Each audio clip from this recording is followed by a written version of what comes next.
साथियों, अगर आप सोचते हैं कि आजम खां को समाजवादी पार्टी ने इतना बड़ा नेता बनाया है तो आप कहानी से कहीं ना कहीं दूर हैं। सही किस्सा आपको नहीं पता है। आजम खां को समाजवादी पार्टी ने इतना बड़ा नेता नहीं बनाया, लेकिन आजम खां ने समाजवादी पार्टी को कई बार सत्ता में बिठाया। मुलायम सिंह यादव को कई बार मुख्यमंत्री बनाया। मुर्गी चोरी और बकरी चोरी के इल्जाम में जमानत पर बाहर आए आजम खां का वर्चस्व का अंदाजा लगाइए कि जो नेता 22 श्रेणी की सुरक्षा के लिए लगातार सरकार से गुहार लगाते हैं, वो आजम खां आज 22 श्रेणी की सुरक्षा छोड़ने के लिए तैयार हो गए। कह दिया कि ये सुरक्षा मुझे नहीं चाहिए। लेकिन वर्चस्व आजम खां का वो आज मैं और अनुपम जी अपनी कहानी में बताएंगे। कैसे 10 बार के एमएलए आजम खां, एक बार के राज्यसभा सांसद, एक बार के सांसद, यानी आजम खां का रसूख मानो तो खाली पेपर पर जहां आजम खां उंगली रखते थे वहां मुख्यमंत्री साइन करते थे। मेरे साथ मेरे सहयोगी उत्तर प्रदेश की राजनीति को बड़ा अच्छे से समझने वाले अनुपम प्रसून जी हैं। अनुपम प्रसून जी, क्या किस्सा है रामपुर में आजम खां का, क्या कहानी है? देखिए संदीप, हम सबसे पहले अपने दर्शकों को एक बात बता देते हैं कि आजम खान समाजवादी पार्टी में जिस कद के लीडर बन सकते थे या जो उनमें दमखम है, जो क्षमता है, वो जानबूझकर समाजवादी पार्टी में, चाहे वो मुलायम सिंह के दौर में हो या अखिलेश यादव के दौर में हो, क्योंकि आजम खान के बढ़ने से इस परिवार का वर्चस्व कम हो रहा था, इसलिए आजम खान को उनके कद का ओहदा कभी नहीं दिया गया। हाँ, मुलायम सिंह बहुत सम्मान करते थे और आजम खान, कुछ लोगों का ये मानना है कि मुलायम सिंह ने आजम खान को बनाया। सच तो यही है कि आजम खान ने मुलायम सिंह यादव को और समाजवादी पार्टी को बनाया। समाजवादी पार्टी के संस्थापक सदस्यों में से एक थे। मैं आपसे एक सवाल पूछना चाहता हूं, दर्शकों आप भी बताइएगा। समाजवादी पार्टी के किसी एक लीडर का नाम बता दीजिए, एक लीडर का, जो आज अपने दम पर एक बार भी विधायक बन जाए। अखिलेश यादव को छोड़कर आप नाम बता दीजिए। आप ढूंढने से आपको नहीं मिलेगा। 10-10 बार विधायक बने, 10-10 बार। आजम खान की ये अहमियत है। एक दौर ऐसा था कि पूरे मुरादाबाद मंडल में आजम टिकट किसको बांटा जाना है वो तय आजम खान करते थे। रामपुर से वो तय होता था, और सिर्फ तय ही नहीं होता था, उसका रिजल्ट दिलाते थे आजम खान। ये आलम था। पूरे मुरादाबाद मंडल में जिनके नाम का सिक्का चलता था, जिनका प्रभाव चलता था, प्रभाव मतलब ये नहीं कि बाहुबल चलता था। आप एक बात बताइए, जिस व्यक्ति के पास, जो व्यक्ति पढ़ा लिखा हो, जो व्यक्ति इतने सालों की राजनीति कर रहा हो, उसको ज़रूरत पड़ेगी 2 मुर्गी चुराने की या 2 बकरी चुराने की? ये सबको पता है कि ये सारे आरोप राजनीति से प्रेरित थे, क्योंकि इस तरह के आरोप जब भी लगते हैं वो राजनीति से प्रेरित ही होते हैं। अब आजम खान को क्या 14,000 की चेन चुराते वो? आप खुद बताइए, 14,000 की चोरी करते आजम खान, इतना उनका कद गिर गया था। आपने एक वाक्य का जिक्र किया कि उन्होंने 22 श्रेणी की सुरक्षा वापस कर दी। 22 श्रेणी की सुरक्षा वो नाराज़ हैं, इस वजह से वापस कर रहे हैं। नाराज़गी उनकी 2 चीज़ों की है। पहली नाराज़गी क्या है कि उनकी जान को ख़तरा है। ये कहाँ से आया? ये बात कहाँ से आई? किसने बताई ये बात सरकार को? दूसरी चीज़ कि सरकार ने उनको वाई कैटेगरी की सुरक्षा दी, ये बात उन तक अभी तक नहीं पहुंचाई गई है। अचानक पुलिस वाले पहुंचते और कहते हैं कि आज हमें आपकी सुरक्षा में तैनात होना है। तो उनकी नाराज़गी इस पर भी है कि भाई, जिस व्यक्ति के जान को ख़तरा है उसको कुछ पता ही नहीं चल रहा, और मीडिया को पहले पता चल जाता है। तो आजम खान को ये बात पहले पता चलनी चाहिए थी, वो बस इस बात से नाराज़ हैं। तीसरी बात जो उन्होंने कही है कि वो क्यों 22 श्रेणी की सुरक्षा वापस करना चाहते हैं, उन्होंने कहा है कि वो मुकदमा लड़ते लड़ते या इस कंडीशन में पहुंच गए हैं कि उनकी माली हालत ठीक नहीं है, और माली हालत ठीक नहीं है इसलिए जो कमांडोज आएंगे उनकी सुरक्षा के लिए, जो जवान आएंगे, उनके लिए वो अलग से कोई गाड़ी की व्यवस्था नहीं करा सकते हैं। इसीलिए कैमरे पे कह रहे हैं मैं तो बचा क्या है, मेरा घर बचा, ये भी बेच देता हूँ। इसीलिए वो कैमरे पर अपनी पीड़ा बता रहे हैं कि मैं सरकार से ये कहता हूँ कि आप ले जाइए इसको। और एक चीज़ और है, आजम खान ने बहुत इमोशनल होकर एक बात कही कि जब तक जिंदा हैं शान से जिंदा हैं, जिस दिन अर्थी उठेगी उस दिन भी शान से ही जाएंगे, जनाजा उठेगा शान से ही जाएंगे। तो ये आजम खान का कद है। सोचकर देखिए कि वो अगर चाहते तो उनके लिए कितना आसान था कि एकदम खुलकर समाजवादी पार्टी की हर पोल पट्टी खोल दें और जाकर सरकार जो जो तोहफे दे रही है उसको कबूल कर लें। लेकिन उन्होंने क्या अपनाया? उन्होंने अपनाया कि नहीं, हमारा एक राजनीतिक उसूल है, उस उसूल पर चलेंगे। आज़म खान, देखिए, अब जब मैं इतनी बातें कहता हूं तो इसका मतलब ये भी नहीं कह रहा हूं कि आज़म खान एकदम दूध के धुले हैं, एकदम वो पाक साफ हैं और शुद्ध रूप से मतलब 24 कैरेट्स खरे सोने जैसा हैं। नहीं, इससे कहानियां तो इनकी भी बहुत अगर धुआं उठा है तो आग लगी ही होगी, तभी तो चीज़ें सामने आई। उनका रोल कई मामलों में रहा, लेकिन इतना भी निम्न स्तर का नहीं रहा कि वो जाकर 2 मुर्गी और 4 बकरी चुराएं। और इस एक चीज़ और है, आपको समझना पड़ेगा, उत्तर प्रदेश की राजनीति में एक ऐसा भी समय आया जब लोगों ने कहा कि आज़म खान अपने उनकी भैंस खो गई थी, उसको ढूंढने के लिए उन्होंने उत्तर प्रदेश पुलिस को लगा दिया, पूरा महकमा लगा दिया। ये बात भी कही जाती है आज़म खान के बारे में। लेकिन क्या ये प्रैक्टिकल बात है? आपको मैं पूछना चाहता हूँ, क्या ऐसा कभी पॉसिबल हो सकता है कि भैंस को ढूंढने के लिए पूरा महकमा लगाया जा सकता है? आपका कोई सामान खो जाता है, आपकी कोई चीज़ खो जाती है, तो आप उसकी रिपोर्ट दर्ज कराते हैं। सामान कीमती होता है, आपको भी पता है कि सत्ता में थे ना, साम्राज्य इनका था अनुपम जी, इसलिए उनके नाम से जोड़ दिया गया। तो आज़म खान का ये कद था कि आज़म खान ने एक शिकायत दर्ज कराई तो उसको ये जोड़ दिया गया कि भैंस के लिए पूरा महकमा लगा दिया गया। अब आते हैं, देखिए, आज़म खान, मैंने आपको बताया 10 बार विधायक रहे, अपने बेटे को स्वार से 2 बार विधायक बना चुके हैं। वो कोई ऐसी हल्की हस्ती तो नहीं होगा कि फूंक दो तो उड़ जाएगा। अच्छा, ये कहानी कहाँ से शुरू हुई आजम खां के रामपुर से वर्चस्व की? क्या कहानी थी जो इतना बड़ा नेता बन गए कि मुलायम को? 80 के दशक में आपको लौटना पड़ेगा, जब नवाबों का एक छत्र राज चलता था वहाँ पर रामपुर में ज़बरदस्त तरीके से। मेरे पास पूरा आंकड़ा है, मैं जब बताऊंगा आपको तो आप जानकर हैरान हो जाएंगे। एक बहुत लंबा चौड़ा इतिहास रहा। 70 के दशक से शुरू करते हैं। 1971, 1980, 1984, 1985, 1989, आ जाइए कम से कम 90 के दशक तक। जुल्फ़िकार अली खान रामपुर के सांसद होते थे। 1991 में बीजेपी के राजेंद्र शर्मा से वो चुनाव पहली बार आ रहे थे, और रामपुर में जो मुस्लिम बहुल इलाका कहा जाता है वहाँ पर पहली बार बीजेपी 91 में जीती। और आपको ही पता है उस वक्त अयोध्या राम मंदिर की लहर चल रही थी। 1996 में जो जुल्फ़िकार खान की पत्नी थी बेगम नूर बानो, वो रामपुर से सांसद बन गई। और प्रभाव इतना था उस पूरे रामपुर के इलाके में नवाबों का कि नवाब की फैमिली का कोई मेंबर अगर किसी गली से गुजर जाता था तो उस गली के लोग ऐसा समझते थे कि हमें नमक का कर्ज अदा करना है इनको वोट देकर। इस हिसाब से था। 1999 में रामपुर में फिर से बीजेपी जीती। मुख्तार अब्बास नकवी वो जीते, और 1999 में फिर से बेगम नूर बानो जो कि नवाब की पत्नी थी वो जीत गई। और उसके बाद दौर आया आज़म खान का। उसके हालांकि कासिम अली खान वो बने, 4 बार वो स्वार के विधायक बने। उसके बाद पोते हैदर अली खान चुनाव लड़ने उतरे, लेकिन वहाँ से जो आज़म खान ने रफ्तार पकड़ी थी रामपुर में, पहले वो विधायक बने, फिर विधायक बनने के बाद सांसद बन गए।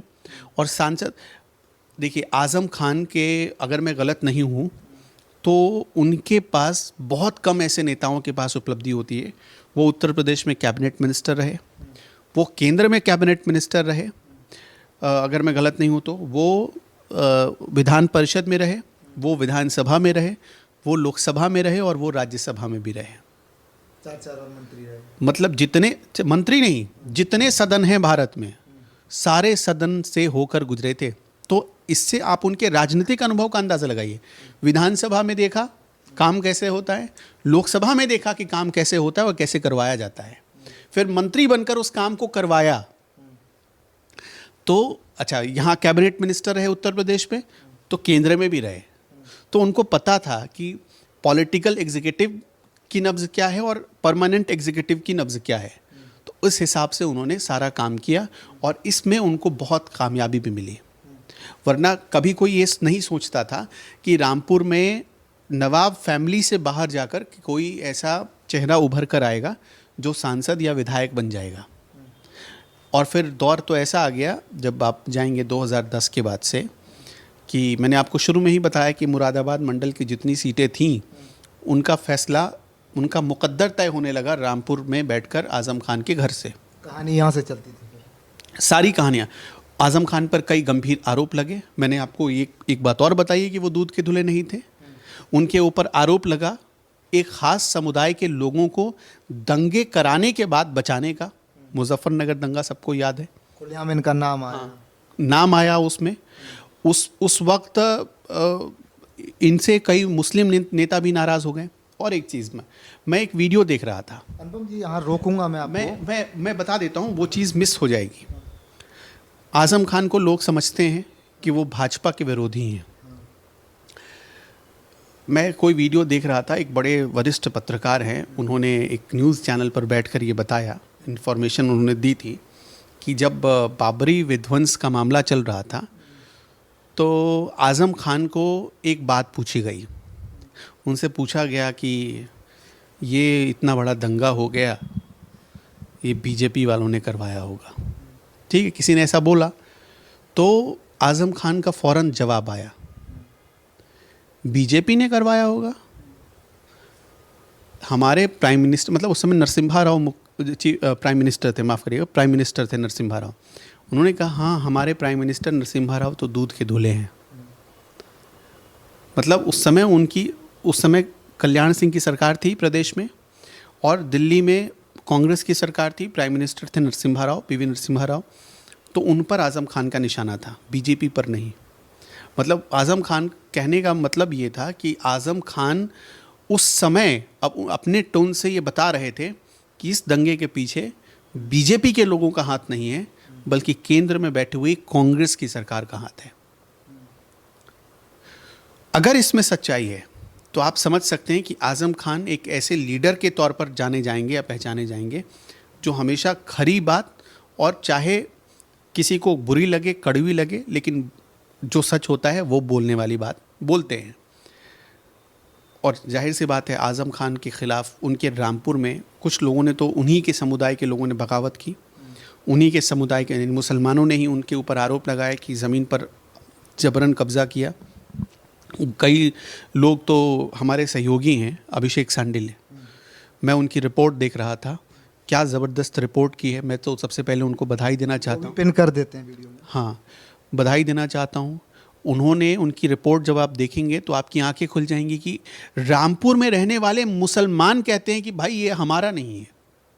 तो आज़म खान कुछ तो आज़म खान ने किया होगा उनके खिलाफ। मैं रोक रहा था आपको बीच में, आपने कहा कि वो ज़रूरी था बताना। मैं आज एक और चीज़ बता देता हूँ। 2022 चुनाव, जिसकी मैं लगातार आपसे चर्चा करता हूँ। आप ऑफिस में रहते थे, मैं ग्राउंड पर जाता था। मुजफ्फरनगर के उस गांव में गया जिस वजह से वो मुजफ्फरनगर पूरा दंगा होता है। सचिन गौरव की हत्या की जाती है। कैसे हत्या की जाती है दुनिया को जग जाहिर है।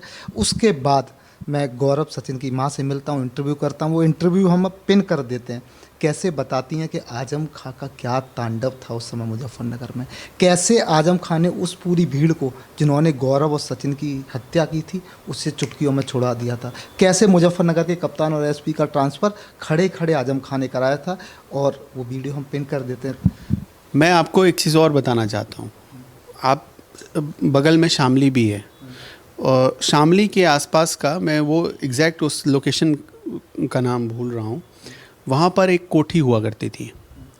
और कहते हैं कि वहाँ पर प्राइवेट जेट उतरा करते थे, और उस प्राइवेट जेट में आने वाले मेहमान हिंदुस्तान के नहीं होते थे, पाकिस्तान के होते थे, बांग्लादेश के होते थे। और वो यहाँ अय्याशी करने आते थे, और पुलिस वहाँ जा नहीं पाती थी, पहुँच नहीं पाती थी। और पुलिस क्यों नहीं पहुँच पाती थी? क्योंकि वहाँ आज़म खान का खौफ था, आज़म खान का संरक्षण था उस पूरी कोठी को। इस वजह से वहाँ पर सरकार किसी की भी हो, उस पूरी परिधि में जाकर सरकार हाथ जोड़ लेती थी। सरकार के बड़े बड़े नुमाइंदे घुटनों पर आ जाते थे और कहते थे कि अगर कोई पुलिस वाला उस कोठी के भीतर चला गया तो ज़िंदा आ जाएगा, इसकी गारंटी बहुत कम है। ये स्थिति थी। आपने बताया ना, खड़े खड़े आज़म खान की अकड़ क्या थी इसको एक और एग्जाम्पल से समझते हैं। पिछली बार, इस बार तो जमानत पर आए हैं, पिछली बार एक बार और इससे पहले करीब चूँकि वो 23 महीने बाद आए हैं तो 2 साल पहले हम चलते हैं 2023 में। 2023 में भी ज़मानत पर बाहर आए थे आज़म खान। अनुज चौधरी जो बहुत चर्चित अधिकारी हैं, पुलिस अधिकारी हैं, देखा था उनको कैसे धमका रहे थे। कह रहे थे ये जो सीने पर मेडल और वर्दी है ना, ये भी अखिलेश यादव की देन है और उस अखिलेश यादव के सामने पैरवी करने वाला मैं ही था। तो ये उनकी अकड़ है आज़म खान की। वो वीडियो पब्लिक डोमेन में मौजूद है। अनुज चौधरी को धमकाया और अनुज चौधरी ने बहुत सलीके से जवाब दिया, अपनी शालीनता बरकरार रखी, अनुशासन बरकरार रखा, क्योंकि आज़म खान की हैसियत क्या थी उस समय, एक सांसद की थी। तो इस हिसाब से अब आज़म खान का चूंकि राजनीतिक करियर करीब करीब ख़त्म ही हो गया, उनकी उम्र ने उनका साथ छोड़ दिया है, उनकी सेहत ने उनका साथ छोड़ दिया है। तो ऐसे वक्त में आ गए हैं जब वो सिर्फ अपने किए गए कामों का प्रायश्चित ही कर सकते हैं। वो कुछ बड़ा कर नहीं सकते, कुछ बड़ा फेरबदल नहीं कर सकते।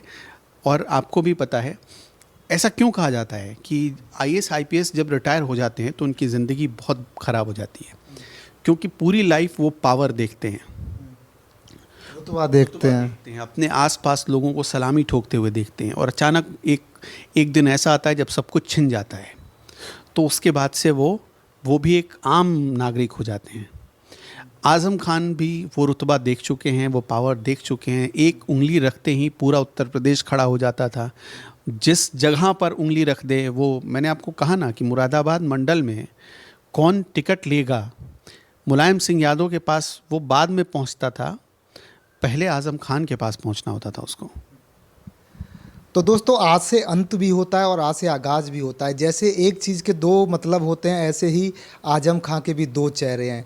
आज़म खां की ताकत बताई, आज़म खां के हमने आपको कर्म भी बताए, कैसे आज़म खां ने पिछली सरकारों में जो कुछ किया और आज़म खां ने अपनी राजनीतिक शक्ति कैसे बढ़ाई, क्या संघर्ष आज़म खां का रहा था।